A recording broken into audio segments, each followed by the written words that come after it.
Warning: this financial advice is solely for educational purposes only. If you are bad with money and finances, build a positive relationship with your money first. Viewer discretion is advised. It's a beautiful day. You're driving on the highway. Everything seems to be fine. Out of nowhere, smoke starts coming out of the hood of your car. But it's okay. You're a responsible adult and you have roadside assistance. You call roadside assistance and you tell them that you have an issue and that you need to get a tow back home. The person on the line with you says, "Congratulations for being a member with us for so long. With your included membership, you get up to 100 miles of free towing. Where would you like to get towed to?" You tell them where you are currently, and then you tell them that you want to go home. "Sure, we can do that for you. However, from your current location, we can only go up to 100 miles. You're actually out of that range." Okay, cool. I understand. How much is it going to cost me to get towed home? Well, that's something you can discuss between you and the tow truck driver. Do you want me to send a tow truck driver to your location? Yes, please. Thank you very much. 1 hour and 45 minutes later, the tow truck operator finally shows up. You talk to the driver, and he asks you, "Where do you want to go?" You give him your address, and he tells you, "That's actually out of the 100-mile range that you're allocated. I can still take you there, though." So you ask him, "Okay, cool. How much is it going to cost for you to get home?" And he tells you, $1,100. Everything was fine. Everything was cool. Everything was dandy. You were being a responsible adult. You had roadside assistance to make sure that you could get home. But even roadside assistance itself isn't covering everything completely. You still have to pay out of pocket to get to where you need to go because you happen to be over the 100-mile range that's allocated with your membership of roadside assistance. You agree to the price, but you don't have the money.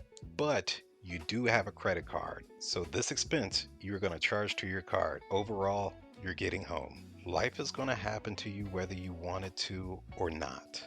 And out of nowhere, you just had to peel off $1,100. And that's just to make sure that you can get home. That's not even the beginning of getting your vehicle fixed. Having an emergency fund is obviously important, but according to Google, only about 20% of Americans have over $5,000 in their savings. And this was in 2023. And apparently that number is dropping year after year. That means out of every 100 people you run into, about 20 of them will have about $5,000 in their savings account. If you don't have an emergency fund, this is how you make one. Open up a bank account at an institution, one that preferably has online banking abilities or an app that you can use and also has low banking fees. And dedicate that account to emergencies only. As an adult, you know what a real emergency is. Next, put aside money that you will not miss. Start small. If you have to, I'm talking about $50 to $100. Every time that you get paid is better than nothing. Just keep saving. Even if it's less than that, but more is always going to be better. Just keep saving. If you can put away $100 every month, that is $1,200 a year. Now, that's not $5,000, but that's a great place to be since you can do a lot with $1,200 these days. The more you can save, the better. But having at least 5K in savings, you can start contributing a little bit less to the emergency fund and start placing money somewhere else. That's another video for another day. Now, in addition to the savings, I do recommend getting a high limit credit card as well. But before even that, I would recommend getting a loan from a bank and not a payday loan place, as the interest rates will be lower than a credit card if a situation arises. However, having to put things on a credit card, it is not recommended.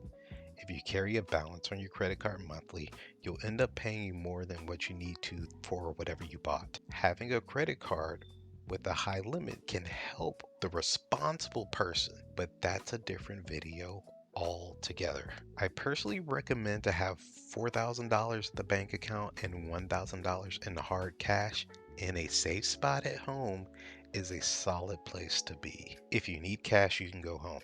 If you need more, you can use the bank card or the app.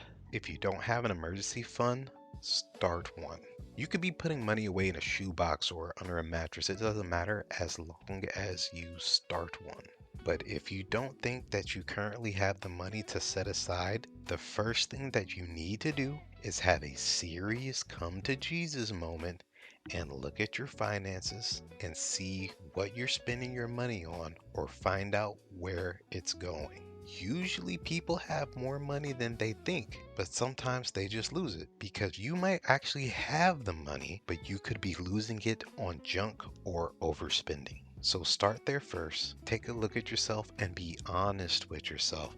Don't lie to yourself. You deserve to be truthful with yourself, so don't lie to yourself. I used to have $47,000 worth of debt, so I know about bad money habits and overspending, but now I am free and I have a better relationship with money, and you can too. Start small and snowball, and you'll get there, I promise. Just don't stop because you already started the first day of your better financial life. Let's start that emergency fund.